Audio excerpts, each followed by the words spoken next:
நம்ம ப்ரௌனி செய்ய ஆரம்பிச்சிருந்தேன் இதுக்குள்ளே மெட்டீரியல் டக்கு டக்குன்னு காலி ஆயிடுதுங்க. டக்கு டக்குன்னு காலி ஆயிருதுன்னா அதிகபட்சம் நான் வெளியில் செஞ்சு கொடுக்குறேன்னா கொடுக்கல, என் பையனுக்கு செஞ்சு கொடுத்தே சீக்கிரம் தீர்த்துருவேன் போல்.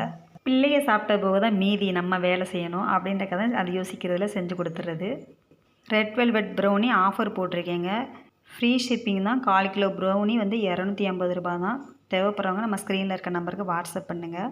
நம்ம தோட்டத்தில் டெய்லி இந்த அளவுக்கு பிச்சிப்பூ பூத்துருது. இது பனி சீசனில் நல்லா பூக்கும் இந்த பிச்சி வந்து. அதனால் பறித்து எடுத்து கட்டி வச்சுட்டு நல்லா ஜம்முன்னு மணக்கு. செவ்வாழைப்பழமும் வாங்கிட்டு வந்திருக்கு. வாழைப்பழம் பார்த்தோன்னே உங்களுக்கு புட்டு ரெடி பண்ணி கொடுத்துடணும். புட்டு, நாட்டு சக்கரை, தேங்காய் பூ எல்லாம் சேர்த்து வாழைப்பழம் போட்டு சேர்த்து சாப்பிட்றப்ப சூப்பராக இருக்கும். புட்டு சாப்பிட்றது நல்லா டேஸ்ட்டாக இருக்கும். எனக்கு வந்து எப்போவுமே தேங்காய் பூ போட்டு ஜீனி போட்டு சாப்பிட்றது தான் பிடிக்கும். நான் அந்த மாதிரி சாப்பிட்டுக்கிறதுக்கு எனக்கு தனியாக எடுத்து வச்சிட்டேன். அவங்களுக்கெல்லாம் நாட்டு சக்கரை, வாழைப்பழம், தேங்காய் பூ போட்டு அவங்க சாப்பிட்றதுக்கு எடுத்து வச்சாச்சு. இந்த வீடியோ பிடிச்சா சப்ஸ்கிரைப் பண்ணி சப்போர்ட் பண்ணுங்கள். ப்ரௌனி வேணும்னா நம்ம ஸ்க்ரீனில் இருக்க நம்பரை வாட்ஸ்அப் பண்ணுங்கள். ப்ரௌனி உங்களை தேடி வரும்.